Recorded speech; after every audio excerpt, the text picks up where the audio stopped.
Hello, everyone, and welcome to another episode of Conversations with Carrie and Danny.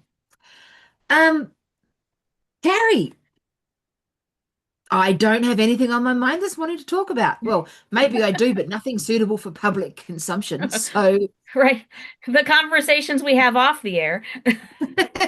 yeah, some of them aren't appropriate. Hey, so I'm just wondering where things are at with you, and did you have something in mind that is just niggling there that you might want to discuss? Nothing, super really urgent, but one thing that I do occasionally when I'm trying to figure out a topic for an upcoming conversation with you, Danny, is I like to go to the Adventist publications, typically your Adventist Review, which is available online, and just see what's happening in the world of our previous church, just to refresh everybody's memory. Um, I was born and raised in the Adventist church, had a net positive experience, I believe, growing up an Adventist, pretty standard, middle of the road. Married a seminarian, became, I was a pastor's wife for 15 years. My husband pastored in a few different locations here in the U.S. We did leave the Adventist church about 3 years ago. Both of us did leave together, which has been a giant blessing. And Danny's been out, what, a year and a half now? 2 years? Yep, I've been out a year and a half. I left the Okay. church in my mid 50s. I had a few moments in and out of the church, and Sure. there were some wonderful moments for me too, like you said, Yeah. with pathfinders and camps and Yep. things. Um, but also, I must admit, I had some terrible experiences with the church, Sure. and we had issues in the church that I went to with having male predators that worked with youth, and the church covered it up, and head Mm. elders lied about it and protected people and all sorts of terrible things, which I will tell as part of my life story one day when I find the One right day. the right place to tell it. Right place, right time. And I say that to tell that, for people to realize that we, both were pretty committed. I mean, I was for sure committed to the church and part of it. So, um, an article caught my eye, and I'm going to share my screen if I can remember how to do it again. Okay. Um, just so people can see, um, uh, let's just do that. So people can see what I'm seeing, and they're like, oh yeah, yeah, okay, this is actually, so There it here it is. is. Adventist Review, October 18th of 2025, so fairly recent, within the last 7 months or so. And this is called Experiencing the Gift, a response to the contemporary critics of Ellen G. White. The author, and I looked up who he was, or it says later in, he is the associate director of the Ellen White estate. Ah, so he's got a vested interest in So he this. definitely has a vested interest. I'm just gonna glance through and read a couple of paragraphs here, and we'll just see where the conversation goes. Ellen White's prophetic gift has always generated theological debates and controversies. Given its supernatural nature, many have questioned the legitimacy of Ellen White's prophetic revelations both within and outside the church. After all, how does one prove spiritual realities? Always a good question, right? In Mm. recent years, new critical publications have emerged, urging contemporary Seventh-day Adventists to concede that Ellen White's prophetic claims are false and fabricated. Some critiques have even labeled the Ellen White estate as a fraud organization. So the book they're referring to for that is The White Estate Fraud. This one. I've not seen that one. You haven't seen this one? It's written by Steve Daly as well, the one who he wrote the. Oh, right. Yeah, I know who Steve Yep. Daly is. I follow some of his stuff. Yep. He knows things. I'd be I mean, he's definitely done some well research. researched, well annotated. This is not just, I mean, some of his critics say he seems to be a little hostile and mad, which granted maybe he is, but he also is footnoting everything that he's citing. So he definitely has credibility because of the what he has cited. So he also He's a wrote la this book. so just really quickly, just because someone is a little hostile and mad, it Right. doesn't make what they say untrue. 100%. Hostile and mad is a delivery of Yes. information. It doesn't make the information untrue. And that's one of the things, just to touch on really quickly, that Yep. I know that Peter Dixon's covered in SDA Q&A a Yeah. lot, and so have a lot Yeah. of other people, is that the Adventist Church has a history of trying to gaslight and shoot the messenger and Hmm. attack them personally rather than Yes. the information. So saying Yep. Steve Daly's incorrect because he's hostile and mad is attacking him Right. personally, And he also not wrote this attacking one. Have not you read this attacking his one? information. Yeah. What's that one? What's that one called? That's the psychobiography of Ellen White. I've not read the whole thing, but I've read I've read parts of it. I found a copy online. Yep. Oh my goodness. I recommend anyone that doesn't know have a little look at that. There is This stuff in there that is whoa. this I will say made me very angry. What was presented in here, I felt extremely betrayed, and it was the definite. I mean, I was already kind of disentangling, deconstructing, kind of, but this Mm. was like the straw that broke the camel's back was this book. Yeah, Um, I read parts of that, and the average person might read it and think, "Oh, no, that's not true." But I mean, I've worked in the mental health field. I've got yep. qualifications as a counselor, and when I read what he said about some of the stuff, I was just like, "How did I not see it?" If someone Hmm. that wasn't Ellen White turned up showing, if someone walked into my counseling room presenting those symptoms, I would have gone, "Oh my goodness, there's something wrong with them." Yes. And I would have known.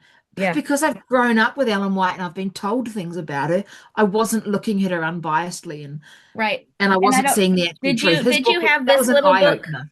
growing up? Uh, Hang on, make my screen a bit bigger again so I can see what that one is. Oh, I've lost you. You're gonna have to tell me what Oh, it says. hang I on. don't. Let me stop the screen share so you can see it. That's okay. I've actually hit a button on my screen and now I can't even find the video. Sorry, it's the stories of Little Ellen. It's a cute little book that was Oh, published in probably the 50s or 60s.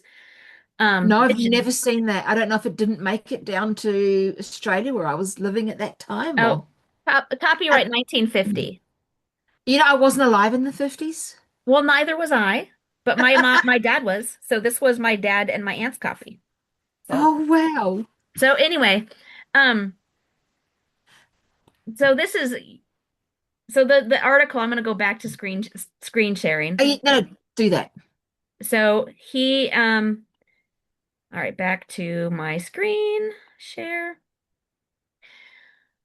These new works argue against Ellen White's prophetic gift, offering humanistic explanations for her revelations. Okay. While some critics grant that Ellen White may have genuinely believed that she received divine messages, they suggest she was simply deceived.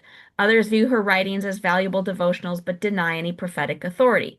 Admittedly, these recent critiques were not new but mostly repeat older arguments with minor variations. And they cite some historic examples. Can stuff is available. I've got copies, I think, on my Kindle.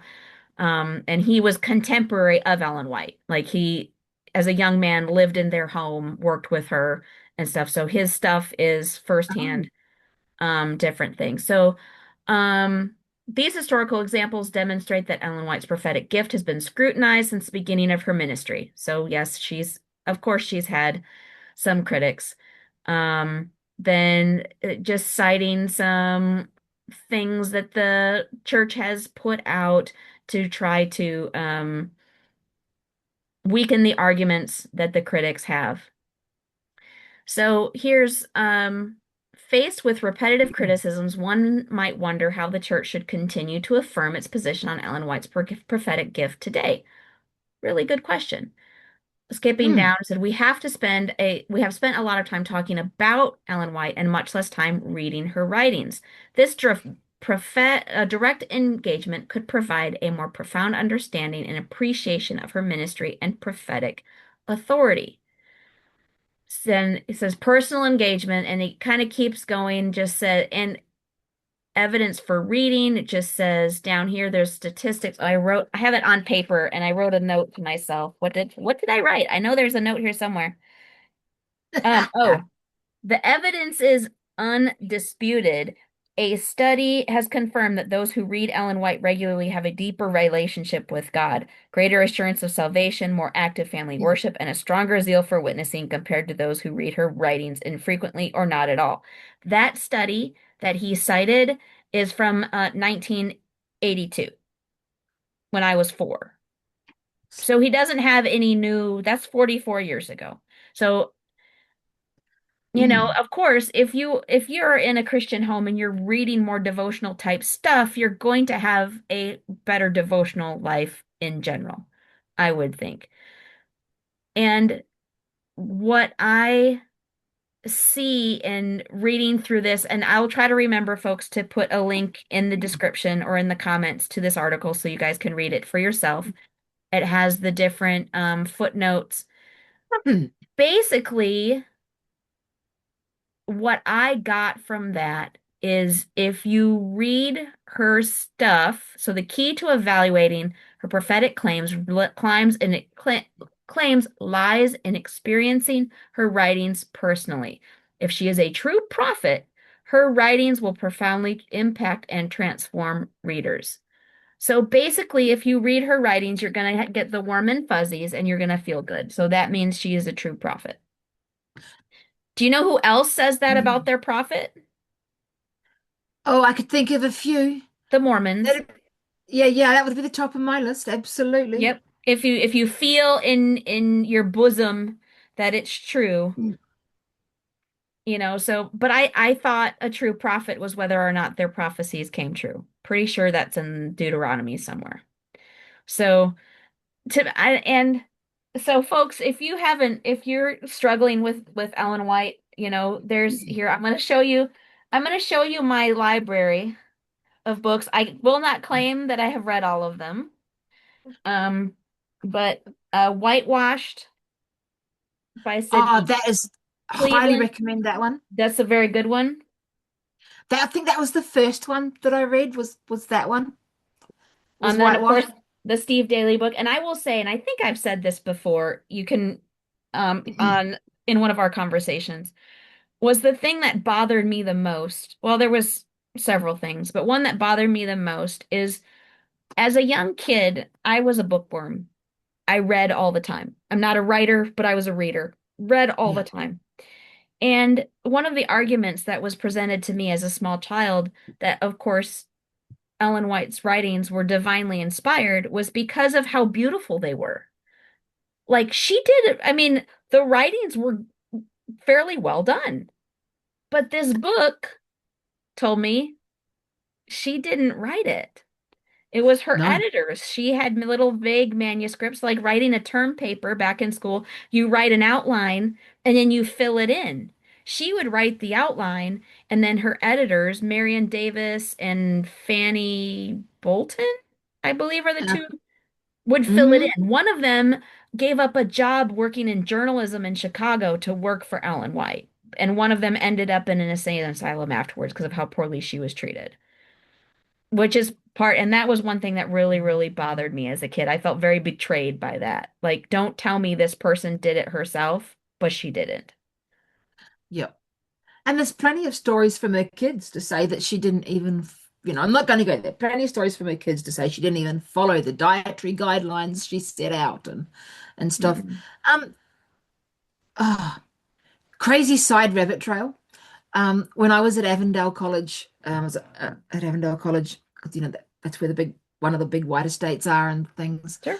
One of my jobs that I had was cleaning the archives in the room underneath the library, and it was all the Ellen White archives and stuff that they haven't released to the public and letters and correspondence they were keeping secret until people she'd written about died for so many generations and stuff. Hmm. And back then I didn't care. I just cleaned and left.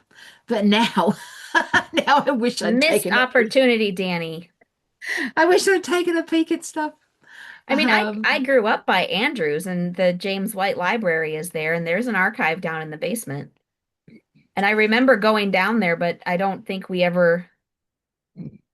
My husband tells of when he was in seminary, I think he saw her grocery list that said oysters on it. And of course, the argument that it was oyster crackers, not actual oysters.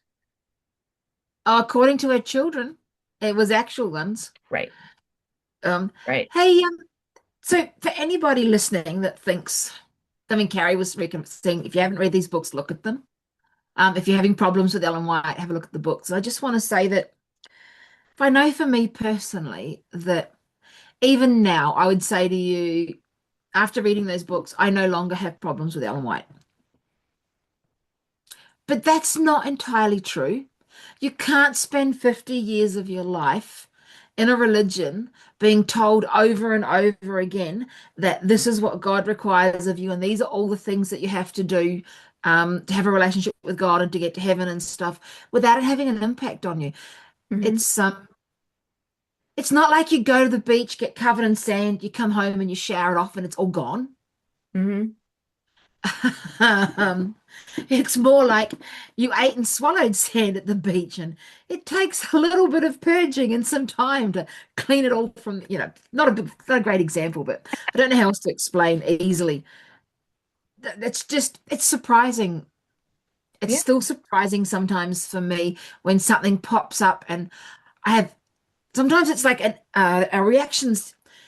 I have an instant physical reaction something to something, and I might think, oh, there's that moment where you feel your shoulders tighten and your heartbeat just gets a tiny bit faster for a second. It's those trauma responses that are deep inside your body.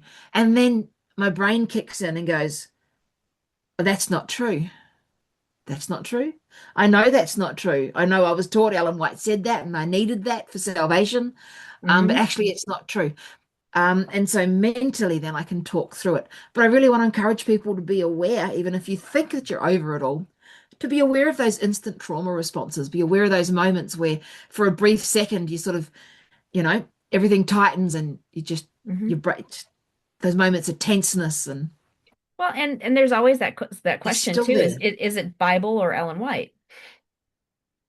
In any almost any kind of basic stories, and because we've talked about some of the stories in the Bible and comparing, Yeah, the basic Adam and Eve stuff, so I've become pretty skeptical and cynical about a lot of things more than I used to be. I'm always questioning stuff more than I used to just because I'm like, okay, show me in the Bible where this is important.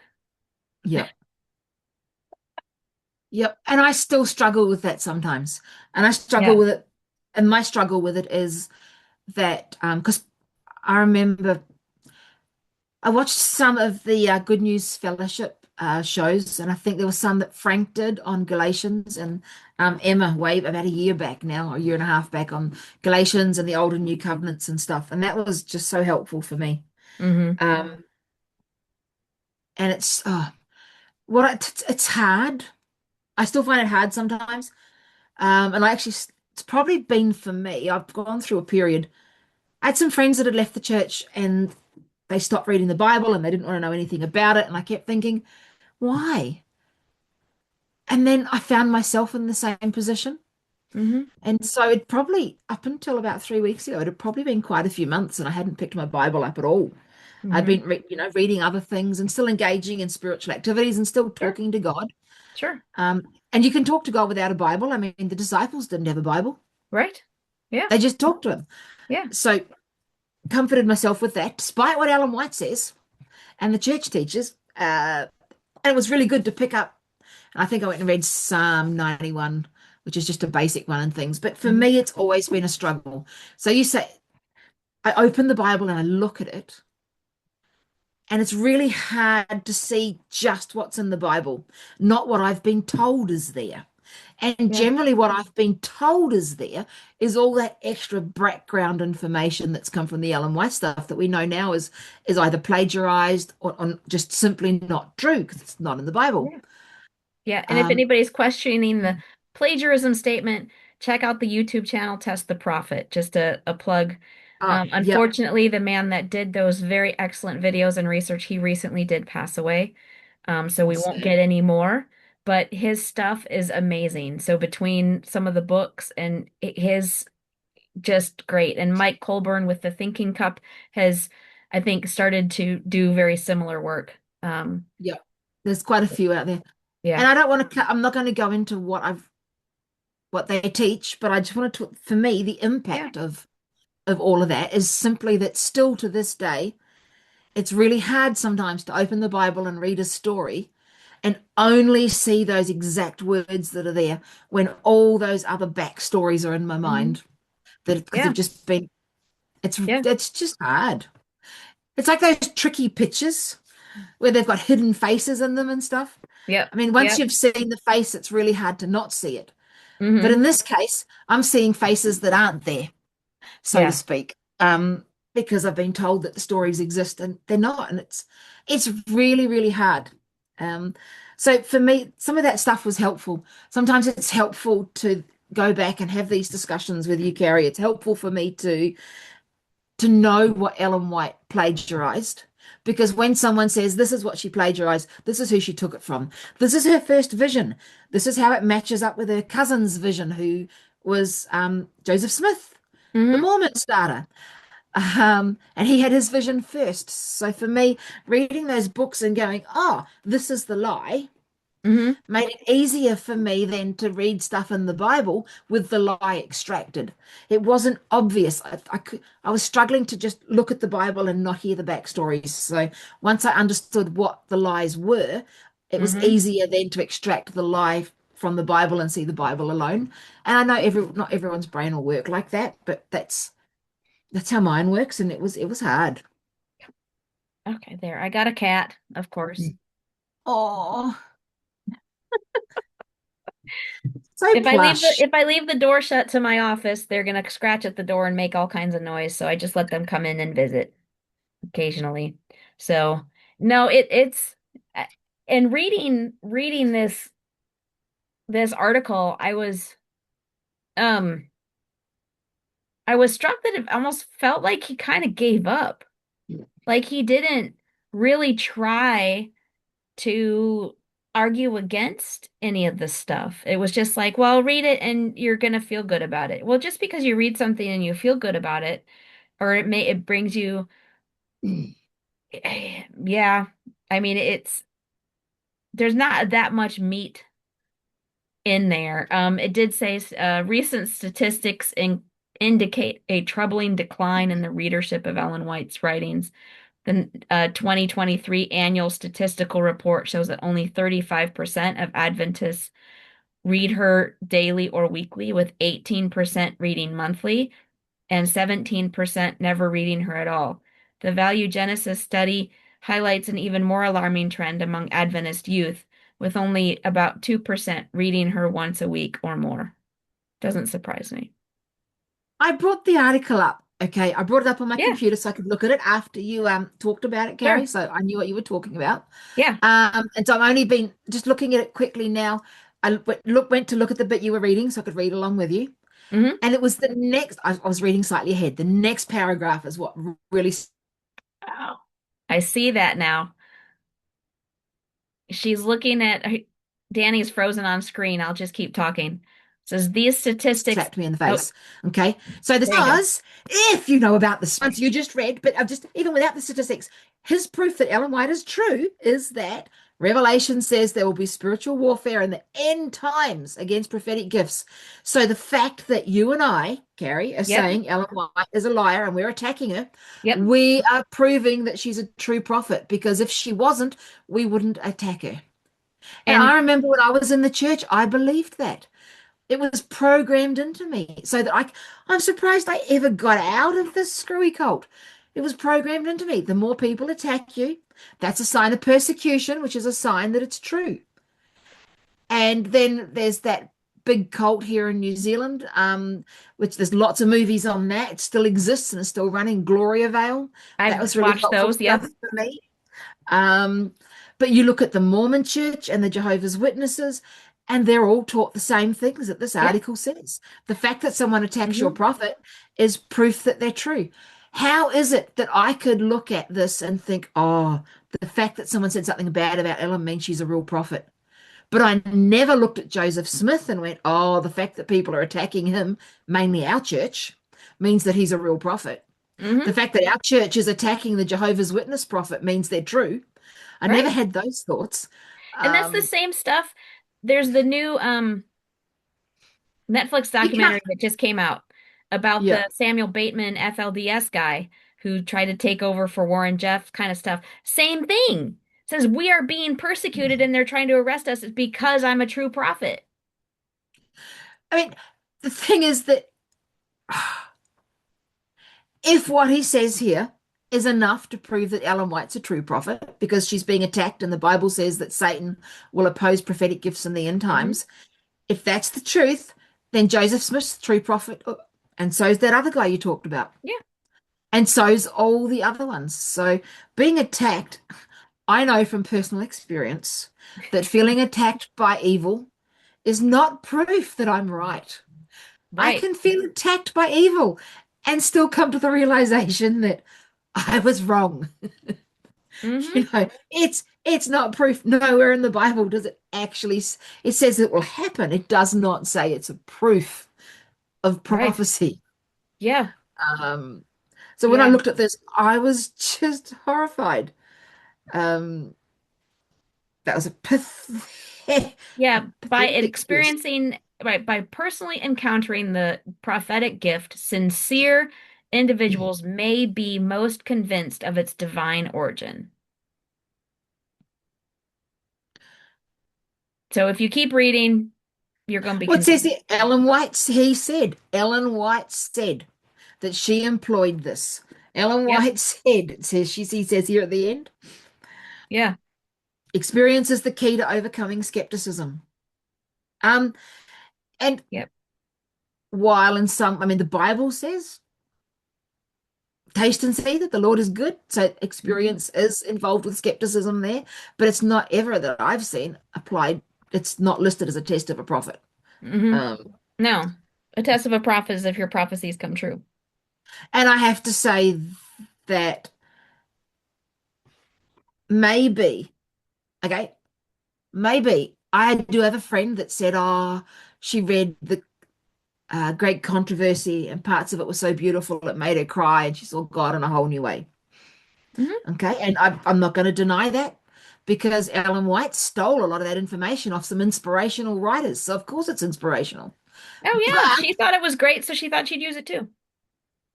the big but is go read the other books. Oh my goodness. Maybe based on what this guy says here about experience it and you'll become closer to God. And in the beginning, this is, you know, Yeah. it's not, uh, oh my goodness. Seriously, go read all her stuff. Go read all her stuff and then tell me you still feel closer to God because I didn't just have those one or two little pretty books. Steps to Yeah. Christ and Great Controversy.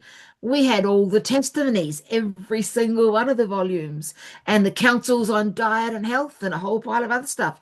And I can tell you, after reading all of them, no, there is no way I felt closer to God. After reading all of them and seeing all those little nitty-gritty things she said about God, I didn't even particularly like him. Mm-mm. Her God was a nasty tyrant. And this Crumbs and this this book here too talks about the health ministry and stuff, and that was one thing that um people would say, "Oh, she was so far ahead of her time with all of her health stuff." She wasn't. She was plagiarizing it from other health wackadoos. So, oh yeah. my goodness. Wow. So when you first brought this article up, Carrie, and said, "Oh, you know," and you started to talk about it, I was thinking, "Oh, that's not going to fill a whole episode." But look at this. Look at that. Shocker. We found some rabbit trails to go a little further down. Uh-huh. Yep. I don't know what to say other than if you need to, if you've got someone that's sitting on the fence and that's half in and half out when it comes to Ellen White stuff, and that's if you're worried about your friends because you already understand and you're out, start them on some easy stuff. Hmm. Share our video if you think it's going to help. Start them on some easy stuff. Get them to have a look at those books. Those ones Carrie recommended are amazing. Hmm. Um, And that this is the other one. I think life-changing this one books. came out in the 80s. It's been Okay. republished. Somebody picked it up and Republished it. Yeah, it doesn't have the original date on it, but I think it was in the 80s. Whitewashed was the first one I read, and I actually found a free copy online. It's available if you just put in the name Whitewashed and you put in Sydney Yeah, Cleveland, isn't it? Yep, put in Sydney Cleveland, Whitewashed, and put in free, and it will come up with. I found two different places where the whole book has been put online, yeah. and it was So a lot of the it's older free to books go and are like read. that. You can find them online. There's archives and different things. So if you don't mind sitting with your phone or your computer open to look at those, but and I think I have become much more comfortable with not knowing everything. Hmm. And I think that's one thing is I used to miss it a little bit because when you're an Adventist, you know everything. And then when I left, I'm like, oh, dang, I don't know everything anymore. But you know what? Life is, and I've had this conversation with people at my current church too. I think there's a lot of gray in life, a lot less black and white, and really being able to sit in the moment and hoping to do what Jesus would have you do, loving your neighbor and all this stuff. And I think Ellen White just made things so complicated. It's not I'm that a, hard to be a no, Christian and be a good person. no, it's not. It's really, really not. You're right, Carrie. Ellen White complicates it greatly. Sorry, I don't mean to interrupt, but I got No, you're fine. excited for a second. I got excited for a second because I realized when you were talking that I can't even think what it was. I don't know what it was, but somehow, sometime in the last week, if you'd said to me, "Are you a nice, compassionate person?" I'd have been like, "Yeah, of course I am. I worked as a counselor. I did free counseling for 3 years, talking to people and helping out people that fell through the cracks and didn't get any support." And I'd have told you a whole pile of things. But something happened this last week, or something I read, or I'm sorry, I honestly cannot tell you what it was that happened, but I can tell you the impact of it. The impact of it was I realized that I wasn't compassionate. Not really. Not at Mm. that deep, genuine, compassionate level that I've seen other people and some of my other friends experience. You know, my friend Lisa's probably got the biggest heart of anyone I've ever met. And I look at her compassion for the world in general, and it just blows me away. I meet someone and I hear their story and I connect, and there's compassion in the connection. But she has compassion as something for people she's never even met at a level that I've never seen. And Hmm. I realized it's connected to what you said, Carrie. I would have said, no, I'm not a judgmental person, but I realized that I was. Hmm. I thought I wasn't judgmental, and I believed I wasn't judgmental because, but when I look at it from the outside, the fact that I believed I knew everything and that I Hmm. had this like some special thing that was going to get to me to heaven because I was part of the remnant, it did make me judgmental in ways that I didn't even see and know Yeah. existed because it was just the normal, confident path I walked, knowing everything It's with the baked special it's truths. baked into the DNA of Adventism is that we're the remnant. We've done, and everybody else could be in the same situation if only they'd become an Adventist.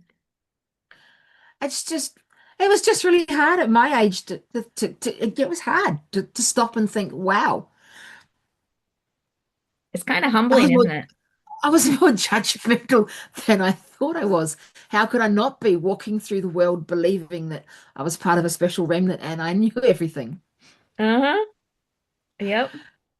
I'm sure there's some people I've got to apologize to over the next week or two. I'm going to have to wait till they come to mind and You should start making contact a me. list when you wake up in the Yeah. middle of the night. Oh, I'm I mean, I'm I didn't do anything horrible to any of these people. It's just that I walked through life with the confidence that I had a special message from God. It's got to have its impacts. yeah. Yep. Well, and I think that's the I'm trying to figure out how to wrap this up, but I think the arrogance of the article, okay? So the arrogance Yep. is you read Yep. it, you're going to know she's right. I'm not going to have to spend time proving that she's right. Yes. So there's the arrogance right there. Yep. It's arrogant enough we can make this a short, simple article and not really go into the details, you know? Yep.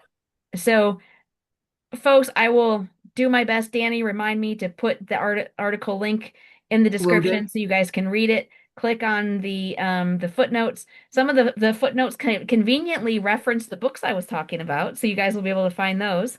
Um, but we're gonna wrap it up for today. Thanks for another great conversation, Danny. And Yeah. we will, As as part of the wrap up, I also want to add to it. If yep. you grew up in the Adventist church, I really strongly consider you to have, like I did this last week, to have another look at yourself and see where that arrogance that Carrie talked about is hidden in things that you didn't know existed. And Mm, and just realize where maybe it might still be in your DNA and not part of the person that you want to be as you move forward in your new yep. relationship with God. Yep, 100%. Everybody, please like, comment, subscribe, and we'll see you all next time. Oh, and my meeting.